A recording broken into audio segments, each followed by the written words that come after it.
Что если самый известный монумент в мире хранит тайну, которую ученые намеренно скрывали последние 50 лет? В 1093 году египетские власти внезапно закрыли доступ к подземным туннелям под лапами сфинкса, официально на реставрацию, но работы так и не начались. Японские геофизики в 87-м просверлили скважины вокруг статуи и обнаружили полости размером с трехэтажный дом, однако результаты исследования засекретили на 20 лет.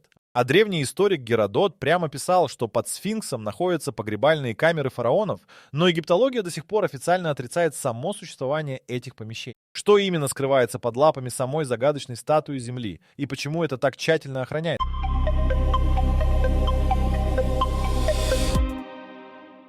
В марте 87-го японская команда из университета Васеда под руководством профессора Сакудзи Есимуры установила сейсмографы вплотную к основанию сфинкса. Приборы фиксировали искусственно созданные вибрации и отслеживали, как звуковые волны проходят сквозь известняк. Результат появился на экранах уже через несколько часов. Под левой лапой статуи волны резко меняли направление, огибая пустое пространство. Полость уходила вниз на глубину около 5 метров и, судя по отражениям сигнала, имела прямоугольную форму. Именно такую, какую имеют рукотворные комнаты, а не природные карстовые образования. Через 3 месяца египетское министерство древности потребовало от японской группы покинуть плато Гиза и передать все данные измерений. Есимура отказался публиковать полный отчет еще 20 лет, по его собственным словам, из уважения к договоренностям с египетской стороной. Частичные данные все же просочились в научный журнал в 89-м, и именно они заставили американского геолога Томаса Добецки запросить разрешение на независимую проверку. Его команда разместила датчики по периметру всего тела сфинкса и зафиксировала несколько отдельных аномалий. Добецкий получил разрешение в 91-м и использовал другой метод – сейсмическую томографию. Ту же технологию, которой нефтяные компании ищут подземные резервуары. Под передними лапами прямоугольная камера размером примерно 9 на 12 метров. По бокам туловища симметричные ниши на глубине около 2 метров. За головой статуи маши небольшой туннель, уходящий в направлении Великой пирамиды Хеопса. Добецкий представил результаты на конференции Американского исследовательского центра в Египте в 92-м. Но самое неожиданное обнаружилось не под землей, а прямо на поверхности. Египетские официальные лица, присутствовавшие на конференции, публично назвали его данные технической ошибкой и отказались выдавать разрешение на бурение контрольных скважин. В 93-м инженер Рудольф Гантенбринк, работавший по официальному контракту с египетскими властями, направлял миниатюрного робота по вентиляционным каналам Великой пирамиды. Робот назывался Упуаут в честь древнеегипетского бога-проводника. Когда Гантенбринк переключил камеру на канал, ведущий в сторону сфинкса, робот уперся в каменную дверь с металлическими ручками. Металлические детали в конструкции, которой якобы 4500 лет, это само по себе противоречит официальной хронологии, поскольку обработка металла такого класса появилась в Египте значительно позже. Египетские власти немедленно прекратили проект и запретили Гантенбринку публиковать видеозапись. Он все равно опубликовал ее через 2 года, уже находясь за пределами Египта. В 2012-м египетский археолог Захи Хавас, на протяжении 20 лет занимавший пост главного хранителя древности страны и лично блокировавший большинство независимых исследований, был отправлен в отставку после революции. В его архивах обнаружили внутренние отчеты, в которых прямо упоминались запечатанные помещения под плато Гиза и необходимость контролировать информационный поток до завершения официальных раскопок. Никаких официальных раскопок к тому моменту не велось уже больше 10 лет. Физическое свидетельство существования камер видел практически каждый турист, посещавший Гизу до 2002 года. В основании сфинкса между передними лапами существует вход в подземный туннель. Он задокументирован на фотографиях 19 века и упоминается в отчетах египтолога Огюста Мариета, который первым расчистил статую от песка в 1853. Мариет спустился в туннель и описал узкий проход, уходящий горизонтально вглубь скалы. В 2002 вход заложили блоками известняка. Официальное объяснение – предотвращение вандализма. Туннель существует. Камеры зафиксированы приборами 3 независимых экспедиций. Вопрос только один – что именно в них находится?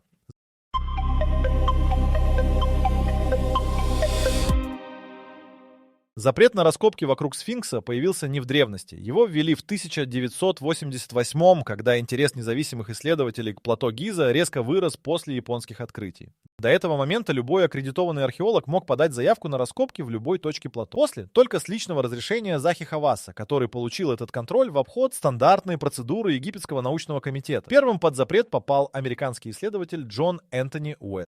В 1989-м он опубликовал геологический анализ, согласно которому следы эрозии на теле сфинкса оставлены не ветром и песком, а водой, конкретно дождевыми потоками. Проблема в том, что такие осадки в районе Гизы прекратились около 10 тысяч лет назад. Это автоматически делало сфинкса как минимум вдвое старше официальной даты постройки. Не 2500 год до нашей эры, а 8-10 тысяч лет до нашей эры. Уэст привлек к проверке своей гипотезы геолога Роберта Шоха из Бостонского университета.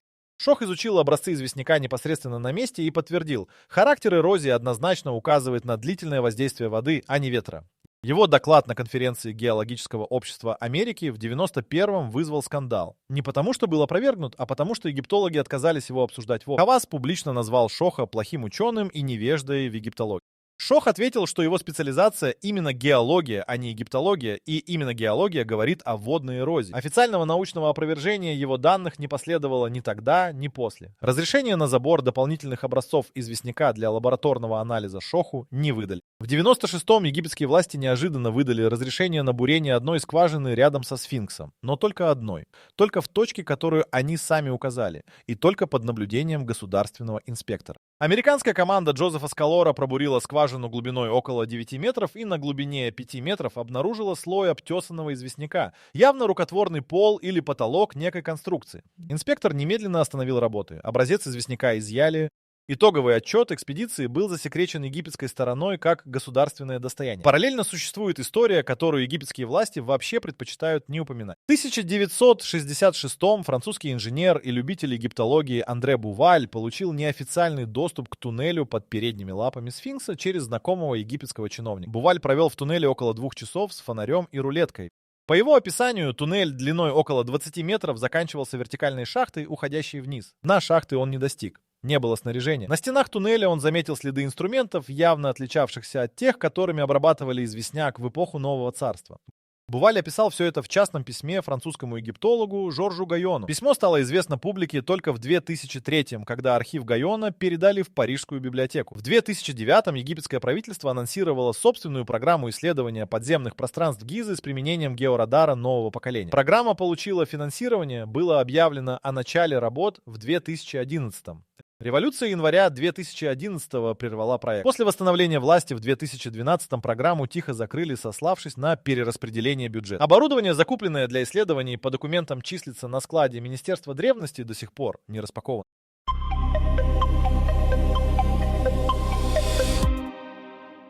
Под плату Гиза проходит разветвленная система естественных известняковых полостей. Это признают даже официальные египетские геологи. Спор идет не о том, существуют ли подземные пространства, а о том, были ли они когда-либо обработаны и использованы людьми. Ответ на этот вопрос частично дала спутниковая съемка. В 2011-м американский исследователь Сара Парак из Университета Алабамы применила инфракрасную спутниковую томографию для анализа всего плато Гиза. Технология фиксирует разницу температур поверхности. Пустоты под землей нагреваются и остывают иначе, чем монолитный камень. Парак обнаружила под плато сеть из более чем 700 аномалий, точек с нестандартным тепловым профилем. Часть из них соответствовала уже известным гробницам и туннелям. Но около 200 аномалий не совпадали ни с одним задокументированным объектом. Египетское министерство древности отреагировало немедленно, потребовало передать все спутниковые данные и отозвало аккредитацию Парак для работы в Египте. Древние тексты описывают подземный Египет подробнее, чем принято думать. Геродот в V веке до нашей эры писал о лабиринте под озером Мерида, подземном комплексе с тысячами залов, которые он лично посетил и назвал более впечатляющим, чем все греческие постройки вместе взятые. Страбон подтверждал существование лабиринта столетия спустя. Этот комплекс официально считается утраченным, хотя его приблизительное местонахождение известно. Район Хавара в 100 километрах от Гизы. Нидерландская команда геофизиков в 2008 провела там сейсмическое сканирование и зафиксировала под слоем песка толщиной около 2 метров огромные рукотворные конструкции из полированного камня. Разрешение на раскопки им не выдали. Само плато Гиза стоит на известняковом массиве, который формировался на дне моря примерно 50 миллионов лет назад. Известняк такого типа. Мягкий, легко поддающийся обработке бронзовыми инструментами, но достаточно прочный для строительства. Именно из него вырублен сфинкс, не построен из отдельных блоков, а высечен прямо в скальном выступе. Это означает, что весь объем породы, удаленный при создании статуи, куда-то делся. Расчеты объема тела сфинкса дают около 20 тысяч кубических метров срезанного известняка. Часть этого материала ушла на строительство храма сфинкса перед статуей, но баланс не сходится. Камня использовано значительно меньше, чем было вырублено. Остальное либо вывезли, либо использовали для засыпки подземных полостей, которые образовались в процессе строительства. В 1878 французский египтолог Агюст Мариет зафиксировал в своем дневнике, что рабочие при расчистке сфинкса от песка провалились в яму глубиной около 3 метров между задними лапами статуи. На дне ямы находилась каменная плита с высеченными иероглифами. Мариет скопировал часть текста, но яму засыпали обратно, якобы из соображений безопасности. Копия текста хранится в архиве Лувра. Согласно переводу, выполненному в 1923-м, фрагмент описывает комнату записей, хранилище документов, которое было запечатано до прихода тех, кто будет готов их прочесть. Египтология официально классифицирует этот текст как ритуальную формулу без буквального значения. В 2017-м международная группа физиков провела сканирование Великой пирамиды методом мюонной томографии, той же технологией, которой физики исследуют жерла вулканов.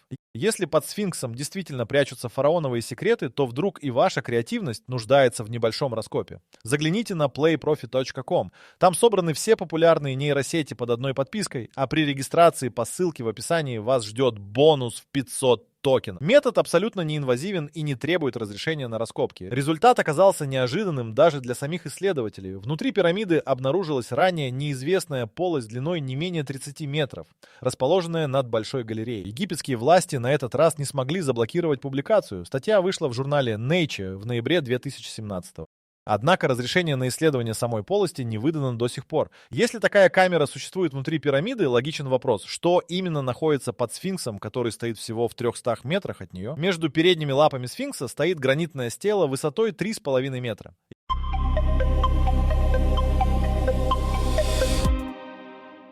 Ее установил фараон Тутмос IV примерно в 1401 году до нашей эры. Текст на стеле называется «Стела сна». Согласно надписи, молодой Тутмос заснул в тени сфинкса, и во сне бог Хор-Эмахет пообещал ему трон в обмен на расчистку статуи от песка. Египтология трактует этот текст как политическую пропаганду, способ легитимизировать власть фараона, который не был первым в очереди на престол. Но в нижней части стелы есть фрагмент, который официальная египтология предпочитает не цитировать. Там упоминаются тайные покои и обитель Хора. Подземные помещения, существовавшие под статуей уже в XIV веке до нашей эры. Нижняя часть стелы намеренно повреждена. Несколько строк стесаны. Кто и когда это сделал, неизвестно. Астрономический шифр сфинкса впервые описал Роберт Бьюэлл в 1994-м. Бьюэлл установил, что 3 пирамиды Гизы точно воспроизводят расположение 3 звезд пояса Орионов, да? Причем не в положении, которое они занимали в 2500 году до нашей эры, а в положении 10-го тысячелетия до нашей эры. Сфинкс смотрит строго на восток, туда, где в 10-м тысячелетии до нашей эры в день весеннего равноденствия восходило созвездие Льва. Сфинкс с телом льва и головой человека смотрит на собственное небесное отражение. Это не совпадение. Вероятность случайного совпадения всех этих параметров математически ничтожна. Эта дата, зашифрованная в камне, 10-е тысячелетие до нашей эры, примерно 10500 год. Египетский текст — книга того, что есть в Дуате. Один из древнейших религиозных текстов, найденных в гробницах Нового Царства, описывает подземный мир как физическое место с конкретной географией. Там упоминается первый район — зал с 12 вратами, расположенный под великим изображением. Под великим изображением египтологи традиционно понимают пирамиду. Но американский исследователь Джон Лэнди в 2002 обратил внимание на то, что геометрия первого района в тексте точно соответствует размерам аномалий, зафиксированных под сфинксом японскими и американскими геофизиками. 9 на 12 метров — именно такие размеры указаны в тексте для центрального зала. Египтология отвергла параллель как произвольную интерпретацию. Табличка инвентаря. Еще один текст, который официальная наука предпочитает считать поздней копией или фальсификацией. Найдено в 1853 тем же Мариетом в Малом храме рядом со сфинксом. Согласно тексту таблички, фараон Хуфу, тот самый, которому приписывают строительство Великой пирамиды, во время своего правления лишь реставрировал уже существовавшие постройки, включая сфинкса.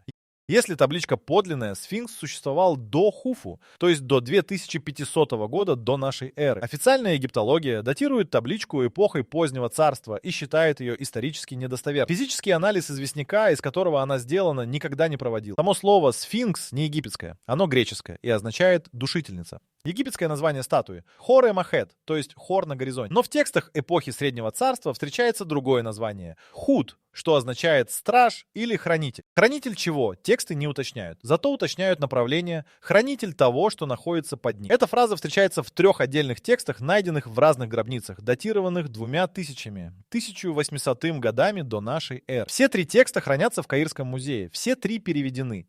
Ни один не фигурирует в официальных путеводителях или образовательных материалах о сфинксе. Последний элемент шифра — сама голова статуи. Пропорции головы и тела сфинкса грубо нарушены, голова слишком мала для такого тела. Геологический анализ показывает, что голова переделывалась, оригинальный известняк был обтесан и заново вырублен. Первоначальная голова была значительно больше и, судя по следам обработки, имела другую форму. Какую именно, и ответить сложно, потому что разрешение на детальное сканирование головы с применением современных методов никто не получал.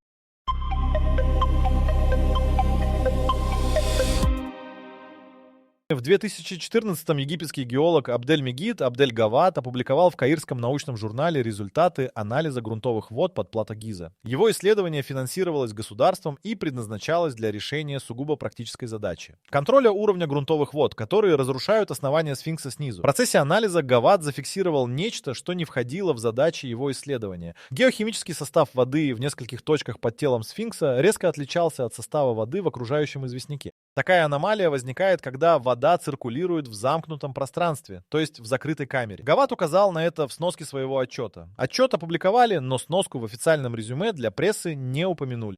Физические следы человеческого присутствия в подземных пространствах Гизы фиксировались несколько раз. В 1978-м египетский рабочий по имени Мухаммед Абдель-Маль, занятый на реставрационных работах у основания сфинкса, провалился в полость глубиной около 4 метров с одной стороны тела статуи. Он провел внутри около 20 минут до того, как его вытащили.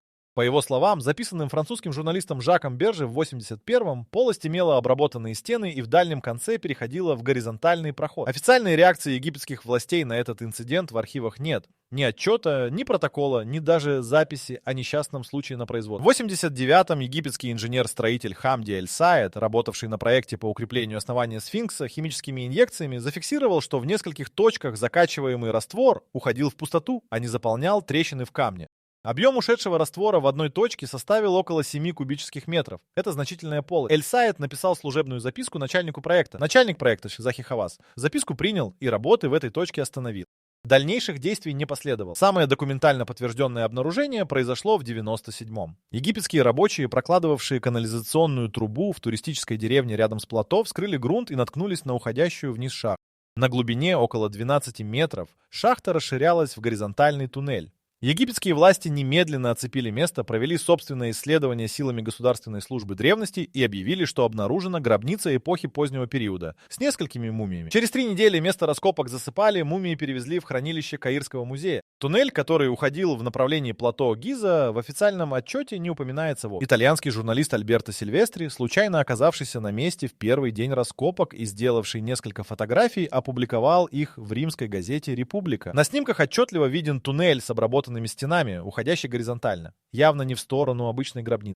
Английский египтолог Эндрю Коллинз в 2009-м получил разрешение на исследование известной системы туннелей под некрополем Гизы, так называемых гробниц птиц. Это разветвленная сеть подземных ходов, вырубленных в известняке, который официально считается гробницами периода позднего царства. Коллинз обнаружил, что один из боковых туннелей, который на картах значился как тупик, на самом деле продолжается за завалом из камней явно современного происхождения. Камни были уложены, а не обвалились. За завалом туннель уходил в направлении сфинкса на расстояние не менее 100 метров. Коллинз прошел около 30 метров до точки, где туннель перегораживала еще одна каменная кладка. Эта кладка, в отличие от первой, была скреплена современным цементом. То и когда ее возвел, установить не удалось. Разрешение продолжить исследование туннеля Коллинзу не выдали. Масштаб подземной структуры под Гизой начал проясняться не через раскопки, а через сравнение разрозненных данных из десятков независимых источников.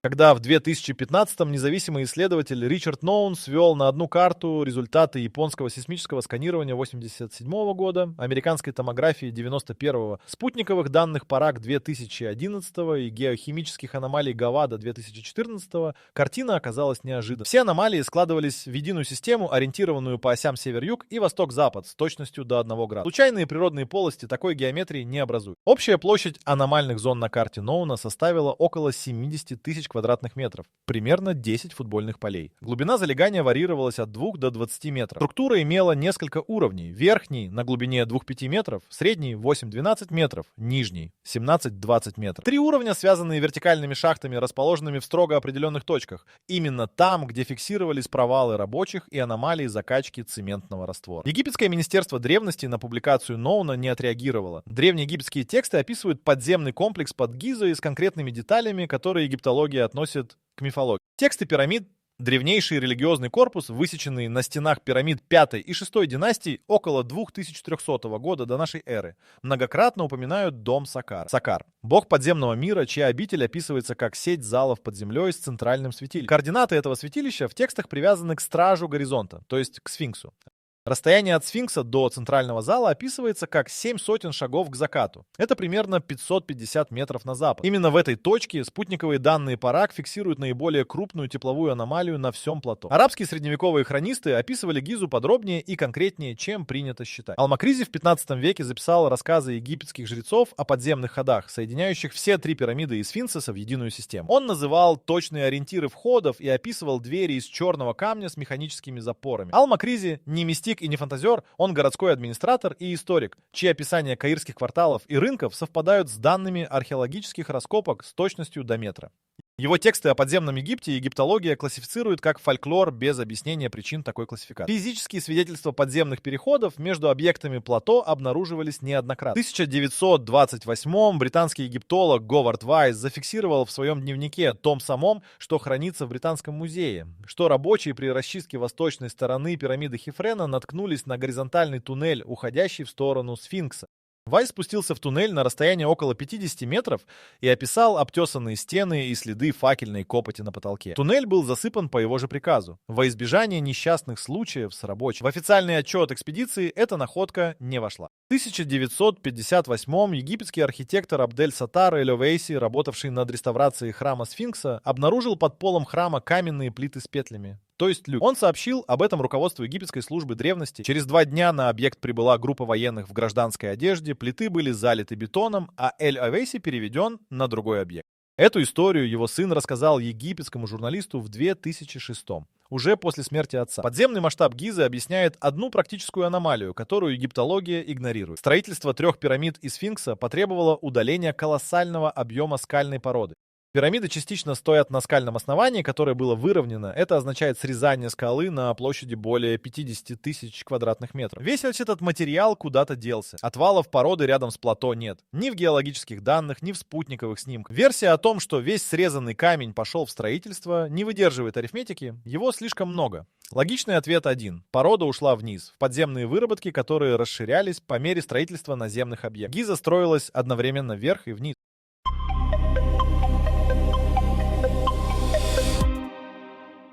В октябре 2022-го египетское министерство туризма и древности объявило о начале масштабного проекта сканирования плато Гиза с применением новейшего георадара немецкого производства. Пресс-релиз содержал фотографии оборудования и имена участников групп. Через 6 недель проект исчез из всех официальных коммюнике министерства.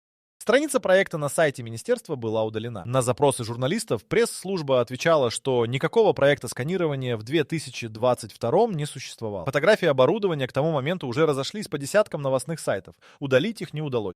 Немецкий физик Штефан Ромер, чье имя фигурировало в оригинальном пресс-релизе как руководитель технической группы, дал единственное интервью египетскому изданию Аль-Ахрам в ноябре 2022. Он подтвердил, что сканирование проводилось, и сообщил, что результаты требуют тщательной проверки перед публикацией. После этого интервью Ромер перестал отвечать на запросы и удалил свои профили в научных сетях.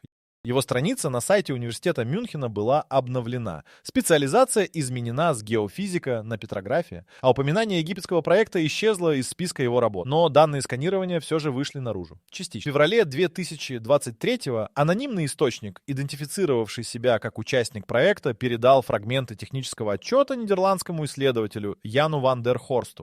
Ван дер Хорст опубликовал их на своем сайте. Данные показывали под центральной частью тела сфинкса полость размером приблизительно 14 на 8 метров на глубине 9 метров. Внутри полости георадар фиксировал объекты с резко отличающимися характеристиками отражения сигнала, то есть предметы из материала, отличного от известняка. Металл, плотная органика или обожженная керамика дают именно такой сигнал. Сайт Ван дер Хорста подвергся кибератаке через 72 часа после публикации и был недоступен около 2 недель. Параллельно в 2023-м египетский независимый археолог Халед Аль-Ансари опубликовал в социальных сетях серию видеозаписей, на которых демонстрировал официальные документы египетского министерства древностей, датированные 2004, точно 2008 годами. Документы описывали внутреннее исследование подземных пространств Гизы, проведенное государственной группой без какого-либо публичного объявления. Согласно этим документам, в 2006-м государственная группа вскрыла одну из полостей под северной стороной тела сфинкса и обнаружила внутри керамические сосуды, фрагменты деревянных конструкций и каменные плиты сна. Находки были извлечены, помещены в ящики и переданы в специальное хранилище. Адрес в документах был замазан. Аль-Ансари был задержан египетской полицией через 3 дня после публикации по обвинению в распространении ложных сведений, наносящих ущерб туристической отрасли. Его видеозаписи удалили с платформ. Скриншоты документов к тому моменту скопировали тысячи пользователей по всему миру. Если документы Аль-Ансари подлинны, а никто официально не заявил об их фальсификации, только о незаконном распространении государственных материалов, то под сфинксом уже 17 лет хранятся артефакты, о существовании которых публика не знает. Керамические сосуды и деревянные конструкции поддаются точной датировке методом радиоуглеродного анализа. Каменные плиты с надписями могут содержать текст, который перевернет хронологию египетской цивилизации. Именно это, не сами камеры, не туннели, не геофизические аномалии, является главной причиной, по которой доступ к подземным пространствам Гизы закрыт. Не пустые комнаты пугают тех, кто контролирует плато. Их пугает то, что в этих комнатах написано. Вопрос, с которого началось это расследование, звучал просто: что скрывается под сфинксом?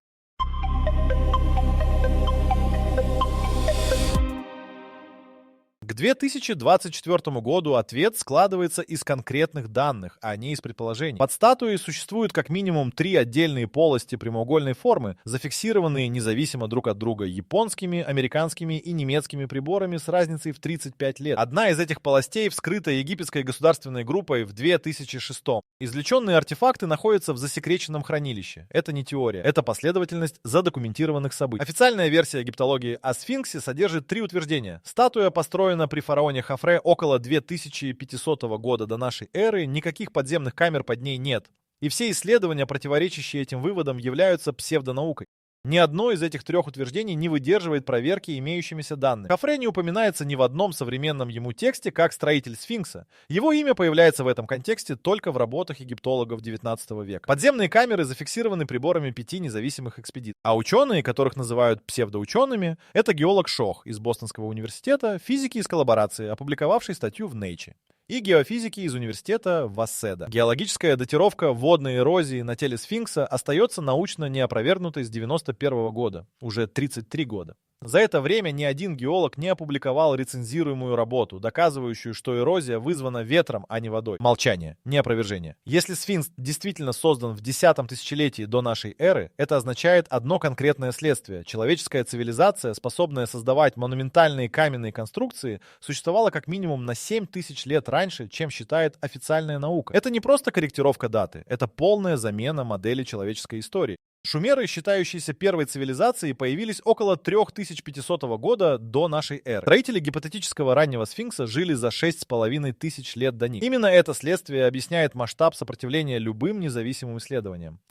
Речь идет не о защите египетского культурного наследия и не о бюрократических процедурах. Речь идет о том, что содержимое подземных камер Гизы способно аннулировать фундамент, на котором стоит вся современная историческая наука. Учебники, музеи, университетские кафедры, научные карьеры тысяч людей — все это построено на хронологии, которую артефакты под сфинксом могут опровергнуть одной датировкой. В 2023 году египетское правительство подписало соглашение с китайским технологическим консорциумом о цифровой документации объектов Гизы с применением лидарного сканирования и искусственного интеллекта. Проект рассчитан на 5 лет. Результаты сканирования по условиям соглашения являются совместной собственностью египетской и китайской сторон и публикуются по взаимному согласию. Это означает, что даже если сканирование обнаружит нечто принципиальное, публикация может быть заблокирована бессрочно. Сфинкс простоял на плато Гиза минимум 4500 лет, а возможно вдвое дольше. За это время его заносило песком, откапывали, реставрировали, изучали и засекречивали.